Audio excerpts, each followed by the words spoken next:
share your story, share your story. That's what people keep telling me. So I'm gonna briefly share my story with this sinus infection, allergies. Might need to get this examined, but EDI, that's neither here nor there. So, course correction and protection. That's the title of this mini video. Been examining the past years of the things I've developed and revisiting the things I've done or the things I did way back when, and just seeing that a lot of times I was ahead of the curve. I'm not saying that to toot my own horn, I'm just being real about it. And hopefully this message will inspire you to continue to tap into the things you love doing, even though you don't see the direct results or monetization, if that's what you're looking for, or the desired outcomes from it. So as a little girl, I wanted to be a dancer, not on no pole, y'all.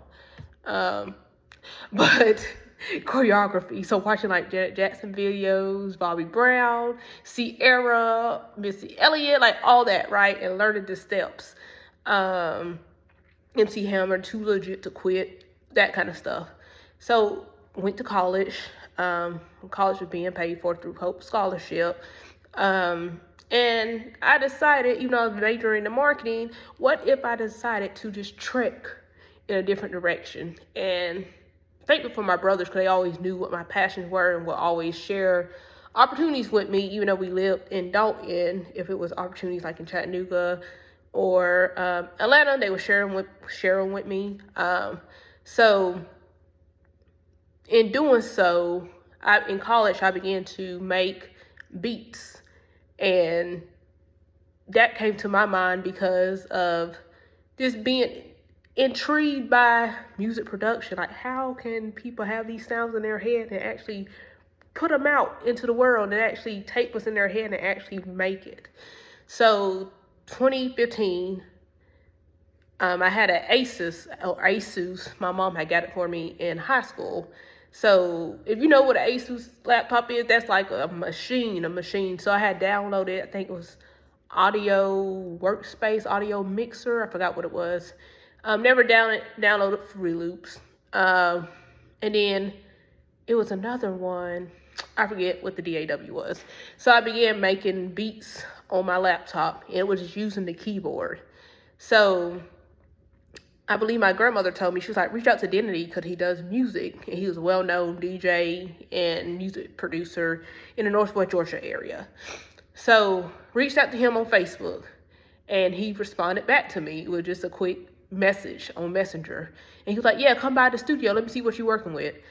So after class, I will always have morning classes so I can get done by 12, and I had the rest of my day to myself because I was working part-time some days as well. So took my laptop up to his studio, and he heard what I had. He was like, you have the concept. It's just more so your music theory and making it cohesive. And so I will always take 2 songs and put them together, like 2 beats, or 2 ideas and put them together, like midway through. He was like, you can't be doing that. I was like, why couldn't I? He was like, because that's not music theory. I'm like, but it's creativity. So we always have go back and forth. So if you heard that Travis Scott, Sicko Mode, how they like transition, when Chris Brown does it, that's what I was doing. Back to this. So we would be in the studio talking, having conversation, just chatting it up about politics, just life, relationships, or interests, sports, food, growing up in church, like all that good stuff. So then he gave me this long HDMI cord. He was like, you got a piano at home? I said, I do. I bought it freshman year. So I was already in my junior year. So that was 2015. 2013, got the piano with my student refund check. And so he was like, well, use this instead of punching on your laptop. And he's like, and get an external hard drive. So the external hard drive, I had contacted my aunt, who lives in South Carolina. She's been in the entertainment world here and there. So she bought it for me. This is why it's good to have a community, y'all. People that believe in you. Even though they thought I was crazy, they saw my passion. So, got the external hard drive. Began saving my music on there every time I would create something. Then he was like, I'm going to give you reasons. Instead of this digital audio work, I forget the name of it, but it was free. It was free on the PC store. So he gave me the reasons program. And so I began making music because now I got this HDMI cord. I could hook it up to my piano, my keyboard, my Yamaha keyboard. And he gave me like these plugins and all these sounds. It was like a kid in a candy store. I was excited. So began making music. And then his girlfriend, Jennifer, she was a singer, songwriter, all that. So he introduced me to her. So now we are forming a family. Then from there, they found out I knew how to write songs. They were like, "You're a good writer." So she will always call me like Valerie Simpson, Angela Winbush, like that Angela, Andrea Martin, like all these songwriters. If you're into R&B and songwriting, you know the names I'm talking about. And so they were like, "You got something here." And me just being creative, I'm just thinking they just say that because they want to be nice. So to make the long story short, from doing that at 19, 20 years old and understanding how to do audio engineering, right? Just listening to him, also doing the turntables, knowing how to take and extract the music from a vinyl record and transferring it, right, as far as sampling into your music. So all this actually helped build the foundation and the layer of what I was doing. So from there, just being a young, ambitious girl, I made a different Gmail that was just strictly Brooke S. And all this was going to be strictly for music. So I started sending out emails and Facebook messages to people, to all like the producers. I was like hitting up like Pooh Bear, Brian Michael Cox, sending it like Jermaine Dupri, Missy Elliott, who else? The Dream, Tricky Stewart. Like I was sitting there, cause you're just a young, ambitious person. So you're thinking, I'm young, they'll give me a chance or at least look, cause usually youth is on your side. So if anybody here is still in their teenage, early 20 years, take those chances, cause a lot of times people are receptive to you. But just be aware, cause sometimes they want to take advantage. You just have to pray for that discernment and that protection for real. So did that, was sending things out, and then actually sent it out to Reach Records, which I didn't know they were headquartered here in Atlanta. And they had sent me a interview invite, and that's when people started doing video Zooms for their interview process. It's like a one-way interview. I forget the name of it. But I didn't know that was Lecrae, the gospel singer rapper's record company. And so, because I had sent things just through Reach Record, I think it was Hot Entertainment Online Job. It was something like that you can go and submit, and they will have jobs posted. So from there, I didn't get a chance to accept the internship because I only had a Honda Accord. I love White Blanco, but she couldn't get back and forth from Atlanta. It was good around town because she be jerking, your back be thrown out of the place. Loved her though, loved her. So that was scratched out. So I'm just like, dang, what can I do? Because I can't get to the city. I can't do this. So I started creating my own thing. And so I went back to the studio, was telling Denity and Lauren, Denity and Jennifer about my opportunity. They were like, yeah, like you a woman, a young woman, you don't see a lot of female producers and writers. So that's your competitive advantage. Plus you from the South, you got the twang to you. So they began like cultivating me and grooving me and more so refining my sound and really telling me to be a student of music. More so expanding my sound, and taking advantage of the different interests of genres that I love to hear, like from rock, country, to Latin music, R&B, hip hop, like just all that growing up in this area. So did that, And next thing you know, he suddenly passed. I had spoke to him that morning, letting him know that it was the end of semester. We can really get into things. We can start going to a different event, just shopping my sounds around, all that good stuff. And so he suddenly passed. Like, I had spoke to him literally 12 o'clock. And then I had got a call. I went home to take a nap, and my mom woke me up at 4 or 5 that evening. And she was like, did you hear, didn't he pass? And I was like, for real? Like, just crushed. I'm just like, what am I supposed to do now? Because he knew what to do in the industry and had some connection, also just knew the ropes. So I was crushed. I was like, man, Lord, like, what's going on? So by meeting him, I met his best friend, Thad G. So we began working on music, and he was like, hey, I got you. And then also Chris Grant, which I believe was Denny's cousin, he came into play and began helping me. He was like, I got you as well. We're going to do this. He was like, because I believe you're a drummer, because people always compliment me on my drum patterns and my beats. So all in all, had that support, right? And what I'm trying to get at, I know I had to tell the story. But from doing that in college and understanding how to program and make music and also make audio visuals for audio, it led me to short films. And because it's like, I have this music, now I know how to write, so let's see how I could translate and pivot into another sector, because I love writing. And going back to in high school, I won Young Georgia Author Award for writing a poem, which I didn't know I was submitting that for, because my English teacher, she submitted it for me because she was just amazed at how I wrote. So again, follow me, all this is connecting dots. So from there,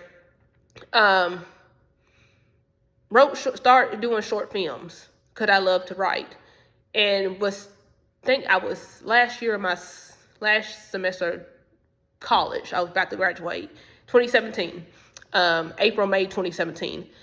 So began submitting short films and writing, and I got an internship through Hollywood Casting and Film. Hollywood Casting and Film accepted me to the internship. They were like, you need to write 3 short films, and then it could be submitted to the festival. I forgot what festival was going on at the time. Mind you, again, all this is 2017, so about 9 years ago. So things have changed since then. And so they were like, but you have to have a team. You have to put your team together and record it yourself. I was like, I ain't got no camera. I mean, my brother had that little Sony and Nikon, but I mean, we didn't know anything about filmmaking. So he was telling me like what camera I needed, all that good stuff. He's like, you got to put a team together. So then people at the college and the friends at the time were telling me who were actors around campus and also in the city of Dalton and the connection they had from Chattanooga to Atlanta. So contacted those people, let them know what I was putting together, told Chris Grant, my big bro, what I was doing. He was like, I got some people for you. Came together.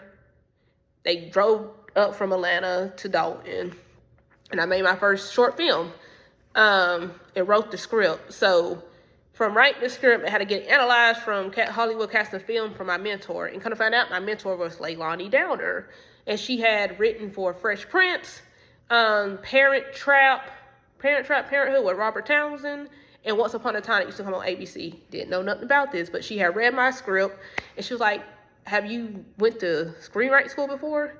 I was like, no, I just like to write and I love to read. And she said, well, you're talented. This is impressive for it to be your first stab at writing a short film and like a treatment and understanding the stanzas and the formatting. So all in all, I was like, I might be all right with this. So skip ahead, got the team together. They drove up from Dalton. It was Ramon and Derek. And Ramon is now actually a highly successful actor and stuntman. So y'all look him up. And so him helping me write with this short film, and also with my friend D-Rod, she was the lead lady. They came together, you know, and it was great. And they spent all day. She had to go to work. So she was there in the morning and went to work around 12. and the weather was horrible. I had printed out paper from Office Depot, right, so they could read. It was a lot. But Ramon and Derek stayed the whole day. We were chilling out on my parents' couch. We had ate. It was just good. So from there, my parents saw that I was really into this thing. They were like, so you're not going to do anything with your degree? Like, I am, but this is a passion and I got to fulfill it. So doing that got me to a short film. Then I met other actors like Javoris Jabo, who's another brilliant actor as well. So all I needed to do was people to act out while I was writing. That was it. So we would start in Adrian. It was me, Jabo, Javoris, Adrian, and then we would have, sometimes Jose would come and fill in as a character or act out a character. And then we would have Bruce Wayne behind the cinematography, or Sir will record for us, or Javoris will have his camera as well. Also, Rosie was part of the crew. So all I'm saying is everything that I did 10, 12 years ago, it has come back full circle, just off of passion and creativity. Got chances to submit a pilot. It was called Multifaceted Mishaps, off of Life After College, how a lot of us don't know what to do with our career, or don't know what to do now once we transition to our careers, or what our degrees would do for us. Just that wonky phase and place that we're in. Everyone has different things going on with their lives. And I had submitted that on the block, Netflix, I believe. That's all I'm gonna say. Y'all know. But in all, seeing that my ideas and what I was creating was not too far-fetched and it was attractive. So that was just the validation for me. Not saying I wouldn't validate before, but it's like, okay, people, you know what I'm saying? You see it on the screen, but you don't see your stuff, So from there, start submitting like to Nickelodeon and all that. So got a call to be part, or was being considered for the Nickelodeon Writing Program. And I met Karen Strickland, who was the VP, I believe, of talent. I forget exactly what her title was. But again, couldn't be in California. They put me on the virtual mixer. And she was like, hey, Brooke, waving. I kept saying Miss Karen. She was like, don't call me Miss Karen. And I'm like, I'm sorry, just this other thing of respect. I ain't mean making you seem like you're old. But just having that face-to-face over the video and her knowing my name. I didn't make it to the end of the writing program. I think it had to do with me not being able to live in California, which I was out there for a little time because my grandparents live in Southern California. But my parents, especially my daddy, was like, you ain't gonna be doing that. I have to have living on my parents. They traveling all about the interstate. Okay, let's come on back home. But from there, again, came back and was still writing things and thinking of how to break into, or just make a pathway for myself.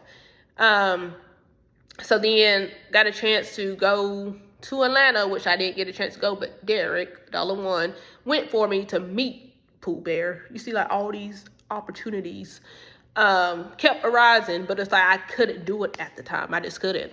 I didn't have transportation, didn't have any money, but just knowing that those opportunities were there. And then in the back of my head, I kept thinking, I'm missing my opportunities. I ain't missing them, and I'm not going to be able to get to where I'm trying to go. But remember what I said at the beginning of the video, it comes course correction and protection. So just know I have put all these things out here, submitted to festivals, submitted to networks, all this good stuff. And now I'm like, I know how to make short films. I know how to make music. I know how to do graphic design, all this. So let me put this all together. That's when I made my podcast, because I wanted to get some things off my chest. I wanted to rant and say some things, but also I love listening to podcasts, and my friend Javaris Neely put me on to it. back in 2017 because he had his own podcast. And he was like, you know about podcasts? I was like, yes, we had connected through Instagram. And he's still my brother to this day, doing some great things down in Florida. So if y'all down in South Florida, he got a good football league. So check it out. I believe it's Palm Beach football. But he put me onto podcasts. He was like, I didn't know you knew about podcasts, country. Thinking, yes, I love podcasts. So he had put me on as a guest. We were interviewing people. And then from there, I was like, oh, I think I could start my own, because he went off and did some great things. So from there, I was like, I know how to do all this now. So let me put this together. I got my music. I know how to record. I know how to mix. I know how to do all that. So again, all these skills that I had back then have started to resurface and actually mean something. Fast forward to, I was doing this with podcasts for 2018, 2020, not knowing the podcast world would blow up 6 years later. But that's neither here or there. Yeah. So now, 2020, let's fast forward to 2022, 2023. Got a call to be a fellow with Paul Millsap, his uncle D'Angelo, and Devin, I believe, and Teresa, who was president over Atlanta Dream, and then working with Georgia PGA. So all those skills, right, of developing, graphic designing, starting a nonprofit, all this has now started to see just a little reaping the benefits from it, of just the hard work and just grinding and just doing things purely off of passion. But it made me cultivate my skills. So from there, and then before there, it was a lot of defeats, right? Sending things out to people, doing things for people, not getting paid, people stealing your stuff, people trying to hustle. Like, you're going through all that too. I ain't gonna get into all that, but just know that's part of the journey. So from there, got a call from a big bank to come be a product manager, did digital marketing. So if you're familiar with Truist Bank, when they were merged between SunTrust and BB&T, the Truist Care, all that. So thankful. It was a lady named Yasmin who brought me in. It was a contract and showed me the ropes of the product management. So again, understanding how the creative side works, actually putting professional titles and names to things. Because a lot of times we know how to do things, we don't know the name of them. Or this is what's called in corporate America. So from there, went to go do some side gigs, like with a church, with Chamber of Commerce, a yacht company, like just everything through cold emailing. That's it. Sending out a lot because I needed some money. So from there, Microsoft, right? Xbox Game Camp, met Coach Mike, who is now the ED of Lace Up. You see how this is working together. Then from Microsoft, went to KPMG, digital marketing, where they were merging using Adobe products, because I was using Adobe for my podcast to make my short films, and not knowing they had a professional suite outside of the Creative Cloud. You see how all this is intersecting. God he's a wonder. He really is. From there, Optum, United Healthcare, doing their change management with what product? Adobe. Not knowing the stuff I was doing years ago will pay off, and this is how it will come back. So then also with Google, right? So just going through all these different tech companies and actually playing an integral part in what they're doing on the leadership level, not on the small level, but on the macro level, and influencing leadership and helping them to transform through technology. And then from there, with my fintech platform, home ownership. So I know this was a long video, but I'm saying course correction and protection. A lot of times, or sometimes, the things that we are currently working on just based off of enthusiasm will come back if you pay attention and if you stick to the grind. I don't mean like grinding where you just sacrificing your soul, you doing anything strange for a piece of change. You just doing anything where you don't recognize yourself. I'm not about that. That's not what I'm talking about. So if that's what you're thinking, you do you. But I'm saying for me, just knowing that there's times I thought I was being left behind, or people weren't gravitating to what I was doing. I didn't care about the followers. I didn't care about who was liking it. I didn't care, because at the end of the day, if it's on social media, you watching it. You probably ain't liking it, but you done seen it. You know you watching it. So a like or no like ain't nothing to me. It really ain't. But a follow ain't nothing to me. I mean, I appreciate y'all listening, but I'm just saying at the end of the day, it's not going to make or break me. I'm not going to be sad or be counting how many people done watched something or liked it. I ain't analytical in that stance. Not when it comes to my own stuff. But just knowing that, just doing things just because I enjoy doing it. And sometimes my brothers and friends be cracking and jugging, but I didn't care. I didn't care, because this is what I enjoy doing. So that is the message I want to leave with y'all. Sometimes the course correction that you have to take will eventually lead you to your destiny. It leads you to where you're supposed to go. But in the meantime, that course correction is protection, because just during that time, just thinking, if I would have went here, would have went there by myself, this and that, ain't no telling what could have happened. Or try to get on the highway, knowing my car can't go, that could have been a car wreck. Or it could have been broke down, broken into, anything. But just looking at the God's protection through it all, and not fully understanding why you're going through, and just knowing years later, this is the result. And this is not the end, right? It's just the beginning. But sometimes taking that time to reflect and knowing that it was all part of the plan, if you stay with it, if you just stay with it. So that's the message for y'all: course correction and protection. And just knowing that everything that you are doing right now is for the betterment of yourself, and it's not in vain. It's definitely not in vain. And don't let your fire die. What ignites you, what gives you passion, what excites you, what makes you look forward to the next day, what just brings you joy, keep doing it. Keep doing it. Because those simple things are what keeps us alive. Those simple things keep us alive. And it's what feeds our inner child and our soul, because it knows exactly what connects with it. So that's the message for today, is course correction and protection. Keep doing what you love to do. Don't let anyone discourage you. You have that vision, keep trucking along at it. It might deviate. It might go look totally different than what you thought it would look like. But as Chadwick Boseman said in his commencement speech at Howard, I'd rather take the long route, right, than to take the shortcuts, because that long route will build you. It will build your character. You will become in tune with yourself. You will have some thorough evaluation and talks with yourself. Like, who am I? What do I like to do?